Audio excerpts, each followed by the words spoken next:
लोग कौन चैप्टर पढ़ने जा रहे हैं? प्रकाश। प्रकाश, लाइट। तो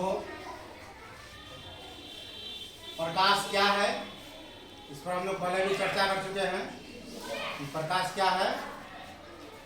क्या है प्रकाश? ऊर्जा का एक रूप है। ऊर्जा का एक रूप है। और दूसरा क्या, और दूसरी तरह से क्या कह सकते हैं? प्रकाश वह कारक है जिसकी सहायता से हम किसी वस्तु को देख सकते हैं। ठीक है, कहने का मतलब प्रकाश की उपस्थिति में ही हम किसी वस्तु को देख सकते हैं। प्रकाश रहेगा तभी हम किसी वस्तु को देख पाते हैं। जैसे देखते हैं ना, अंधेरे में किसी वस्तु को देख पाते हैं? नहीं देख पाते हैं। या देखते होंगे कि सूर्य जो है, जब सूर्य को जब बादल घेर लेता है तो क्या हो जाता है? अंधेरा हो जाता है। ठीक है, समझ में आ गया? किसी वस्तु को हम प्रकाश की उपस्थिति में ही देख सकते हैं। नहीं तो अगर प्रकाश नहीं रहेगा तो ये आंख जो हमको मिला है ये कोई काम का नहीं है, हम इसको नहीं देख पाएंगे अगर प्रकाश नहीं रहेगा। समझ गए इसको? अब है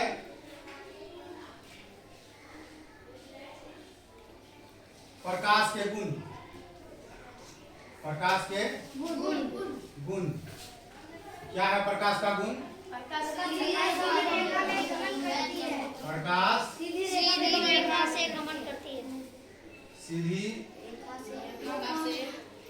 सीधी रेखा में गमन करती है। गमन करती है। प्रकाश सीधी रेखा में गमन करती है। आप लोग गणित पढ़े हैं? सीधी रेखा, सीधी रेखा का क्या मतलब होता है? गणित में पढ़े हैं ना? सीधी रेखा या सरल रेखा, सरल रेखा में गमन करती है। सरल रेखा किसको कहते हैं? सरल रेखा मतलब सीधी रेखा।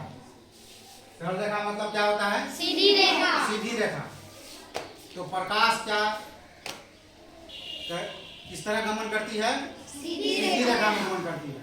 चाहे ऊपर से नीचे अगर आती है प्रकाश तो वो भी सीधी रेखा में, या ऐसे जाती है तो सीधी रेखा में। तो हम इसको कैसे साबित करेंगे कि प्रकाश सीधी रेखा में गमन करती है? कैसे साबित करेंगे? इसके लिए हम एक प्रयोग करेंगे। क्या प्रयोग करेंगे?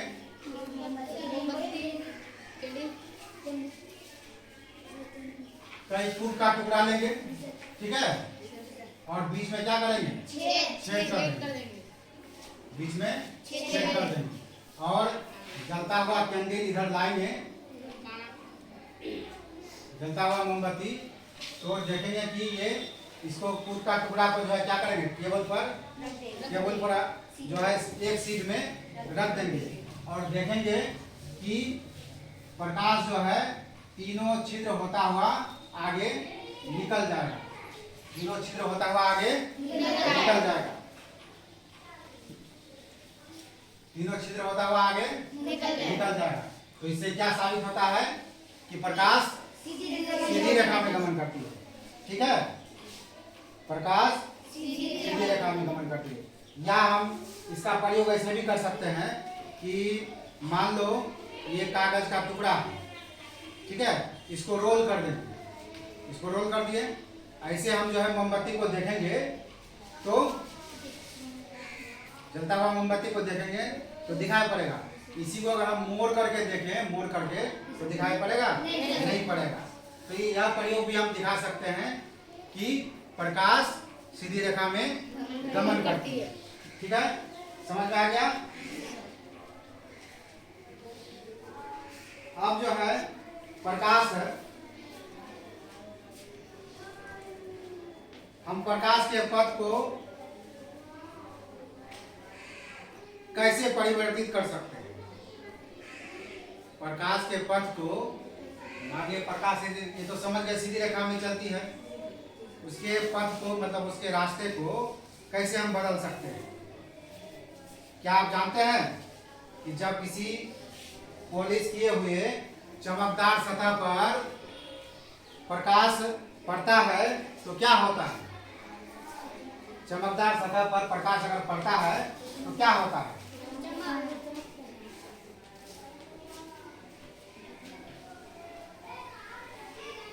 मान लिए कि यह दर्पण है। क्या है? दर्पण। यह दर्पण है, ठीक है। इस पर प्रकाश की किरण जो है आकर के प्रकाश इससे टकराए, ठीक है। यहाँ मान लो सूर्य है, सूर्य की किरण जो है इसमें आकर के टकराए, प्रकाश आकर के टकराए, ठीक है। इसके बाद यह टकरा करके चला गया, ठीक है। प्रकाश आया, जैसे मान लिया हम किसी रास्ते पर चलते हैं, रास्ता में बाधा आ गया, रास्ता में बाधा आ गया, कोई रुकावट आ गया तो हम क्या करते हैं, रास्ते को बदल देते हैं। उसी तरह ये प्रकाश की किरण आ रही है, इसके रास्ते में बाधा आ गया तो क्या कर दिया, वह अपना दिशा परिवर्तित कर दिया। समझे? क्या किया? अपना दिशा परिवर्तित किया। तो यही दिशा, प्रकाश जो दिशा परिवर्तित किया, इसी को क्या कहा जाता है? परावर्तन। इसी को क्या कहा जाता है? परावर्तन। ठीक है, समझ में आया? चलो हम लोग अब जो है परावर्तन पर बात करते हैं।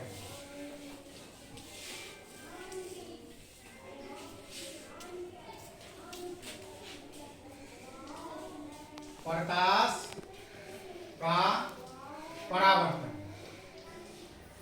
परावर्तन, प्रकाश का परावर्तन।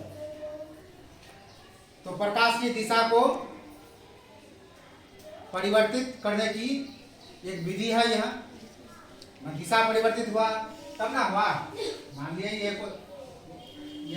ये कोई सतह है, इस पर प्रकाश आगे टकराया और दूसरे दिशा में चला गया, यही ना हुआ परावर्तन। ठीक है, तो इसे किसी चमकदार पृष्ठ पर डाला जाए, जैसे स्टील का थाली देखते हैं ना आप लोग, अगर उसको अच्छा से साफ कर दिया जाता है तो क्या होता है? चमकता है, चमकता है ना, चमकता है। तो उस पर अगर मान लीजिए यही थाली है, मान लीजिए यहाँ थाली है, प्रकाश जो पड़ता है तो क्या होता है? फिर इसमें भी प्रकाश का परावर्तन होता है। इसमें भी प्रकाश का क्या होता है? परावर्तन होता है। प्रकाश पड़ता है उसमें और फिर वह दिशा अपना बदल लेता है, परिवर्तित कर लेता है। ठीक है, तो ये क्या हो गया? परावर्तन हो गया।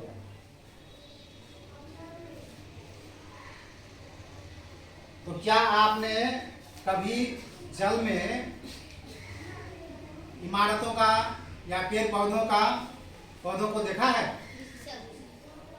जल में देखे हो, तालाब देखे हो?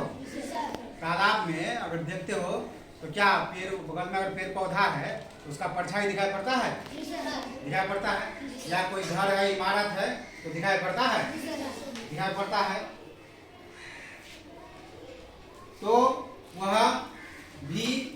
मतलब पानी भी क्या करता है? वहाँ दर्पण का काम करता है। पानी भी किसका काम करता है? दर्पण का काम करता है। तो बार बार हम दर्पण शब्द का उपयोग करते हैं, दर्पण शब्द बार बार बोलते हैं। क्या है दर्पण? दर्पण देखे हो? हाँ, दर्पण आईना को कहते हैं दर्पण। दर्पण कैसा होता है? दर्पण दर्पण, ये मान लो ये कोई कांच है, शीशा, कांच समझते हो ना? कांच, ये कांच है, ठीक है। और कांच है तो कांच में हम आर पार देख सकते हैं और उसमें प्रकाश भी आर पार हो जाता है। यही कांच में अगर पॉलिश कर दिया जाता है तो वह क्या हो जाता है? दर्पण बन जाता है, वह दर्पण बन जाता है, ठीक है। दर्पण में हम लोग अपना चेहरा देखते हैं ना, अपना चेहरा देखते हैं तो दर्पण के पीछे क्या होता है? पॉलिश किया हुआ होता है, पॉलिश किया हुआ होता है ना।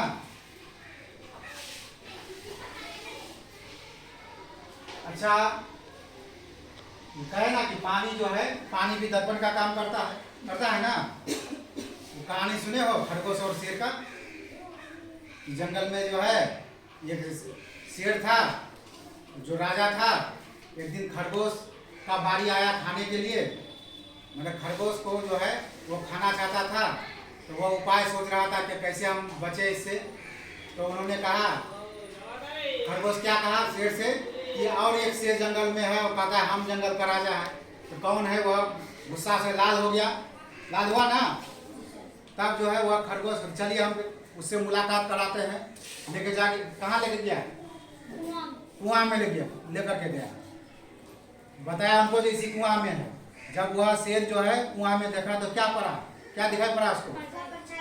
उसका परछाई दिखाई पड़ा, शेर का परछाई दिखाई पड़ा। मतलब पानी भी है, किसका काम किया? दर्पण का काम किया, ठीक है। देखा कि सही में दूसरा शेर है, तो उसमें वह छलांग मार दिया और मर गया उसी में, ठीक है।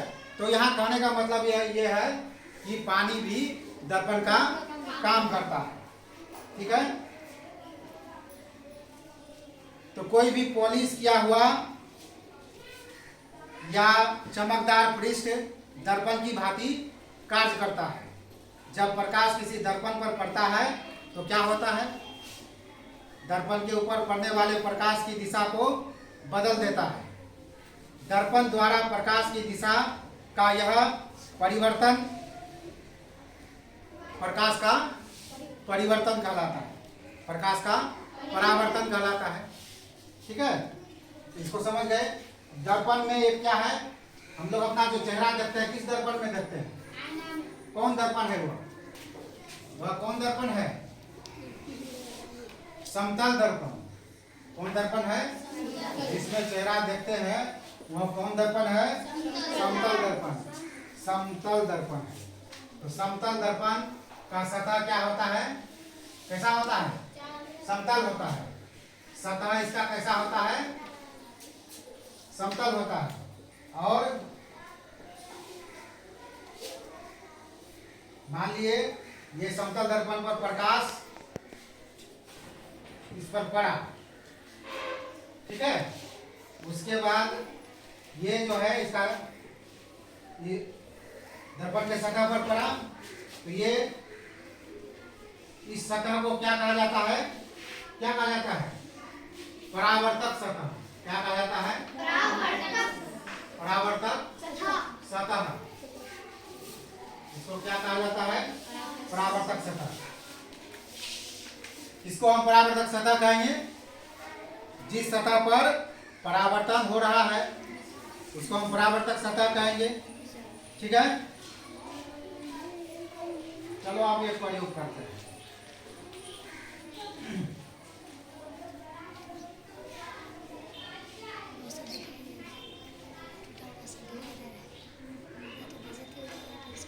समतल, इसी में लिखते हैं, समतल दर्पण में प्रकाश का परावर्तन। समतल दर्पण में प्रकाश का परावर्तन कैसे होता है? तो इसके लिए हम एक प्रयोग करेंगे। क्या करेंगे कि एक टॉर्च लेंगे। टॉर्च, मान लीजिए ये टॉर्च है, ठीक है। टॉर्च, और इसमें ये काला चार्ट पेपर लगा देंगे। काला काला काला चार्ट पेपर क्या करेंगे, इसके आगे में ऐसे लगा देंगे, ठीक है। और चार्ट पेपर को जो है यहाँ ऐसे छोटा छोटा चार्ट पेपर में छिद्र कर देंगे, ठीक है। थोड़ा थोड़ा छेद कर देंगे, समझ गए। आप जो है एक गत्ता लेंगे या कोई कांच भी ले सकते हैं, या गत्ता ही लेंगे और कांच ही लेंगे, ठीक है। इसमें क्या लेंगे, कांच लेंगे। और उसके बाद जो गिफ्ट देते हैं उसमें एक पन्नी लपेटा जाता था, कैसा होता है, चमकदार पन्नी, वही इसके ऊपर में लगा दें, ठीक है। चमकदार जो है कोई पन्नी को लगा देंगे, ठीक है। तब इसमें पेंट कर दिया, चमकदार पन्नी लगा दिए, तो ये क्या बन गया, अब समतल दर्पण बन गया। क्या बन गया, समतल दर्पण, समतल दर्पण बन गया, ठीक है। अब क्या करेंगे, इस टॉर्च को ऑन करेंगे, टॉर्च को क्या करेंगे, ऑन करेंगे। ऑन करेंगे तो क्या होगा, प्रकाश इसमें पड़ेगा ना, इससे जो है प्रकाश आकर के ऐसे सीधी रेखा में पड़ेगा, और क्या होगा, प्रकाश का परावर्तन होगा, ठीक है। क्या होगा, परावर्तन होगा, मतलब दिशा में परिवर्तन होगा, प्रकाश के दिशा में परिवर्तन होगा, ठीक है। तो परीक्षण, अब हम लोग एक परीक्षण को देखते हैं, परीक्षण करते हैं कि जब प्रकाश गत्ते पर टकराता है तो उसकी दिशा में कोई परिवर्तन नहीं होता है, और जब प्रकाश दर्पण पर टकराता है तो उसकी दिशा में परिवर्तन होता है, जिसे ही प्रकाश का क्या कहते हैं, परावर्तन कहते हैं, ठीक है। तो अब परावर्तन आप लोग को समझ में आ गया, क्या है परावर्तन। जब प्रकाश किसी परावर्तक सतह पर पड़ती है तो उसके दिशा में परिवर्तन होता है, तो प्रकाश के लौटने की इसी घटना को क्या कहते हैं, प्रकाश का परावर्तन कहते हैं। आ गया समझ में। जानेंगे कि प्रकाश के परावर्तन के नियम। तो परावर्तन के नियम के को जानने से पहले इसको समझ लीजिए कि यह क्या है, इसको बताए ना, इसका नाम क्या है, परावर्तक सतह, ठीक है। ये परावर्तक सतह पर प्रकाश परा, ठीक है, परावर्तक सतह पर ये प्रकाश की किरण यहाँ टकराया और फिर ये दूसरे दिशा में चला गया, तो इसमें ये ओ को क्या कहते हैं, कौन किरण कहते हैं, आपतित किरण। कौन किरण, आपतित किरण, आपतित किरण, आपतित किरण, ठीक है। वो भी कौन किरण हुआ, परावर्तित किरण, परावर्तित किरण, परावर्तित किरण, ठीक है। और इस लाइन को क्या कहते हैं, वो यह क्या हो गया, अभिलंब। क्या हुआ यह, अभिलंब, ठीक है। और इस बिंदु को क्या कहते हैं, बिंदु ओ को क्या कहा जाता है, आपतन बिंदु, आपतन बिंदु। क्या हुआ यह, आपतन बिंदु। और ये आपतित किरण और ये क्या हुआ, अभिलंब, इसके बीच के कोण को क्या कहते हैं, आपतन कोण। एंगल आई बराबर कौन कौन हो गया, आपतन, आपतन कोण, कौन कौन हुआ, आपतन कोण। और अभिलंब और परावर्तित किरण के बीच के कोण को क्या कहते हैं, परावर्तन कोण। एंगल आर बराबर क्या हो गया, परावर्तन कोण। कौन कौन हुआ, परावर्तन कोण। ठीक है, समझ में आया? तो हम क्या कर रहे थे, प्रकाश के परावर्तन के नियम। प्रकाश के परावर्तन के कितने नियम हैं? 2 नियम हैं। ठीक है, पहला नियम इसका है कि आपतित किरण, परावर्तित किरण तथा ये आपतन बिंदु पर खींचे गए अभिलंब तीनों एक ही समतल में होते हैं। ठीक है, ये पहला नियम हुआ। दूसरा नियम क्या है? ये हुआ आपतन कोण और ये परावर्तन कोण। आपतन कोण और परावर्तन कोण आपस में बराबर होते हैं, अर्थात एंगल आई बराबर एंगल आर। ठीक है, समझ में आ गया? दूसरा नियम क्या हो गया? आपतन कोण और परावर्तन कोण आपस में बराबर होते हैं। ठीक है।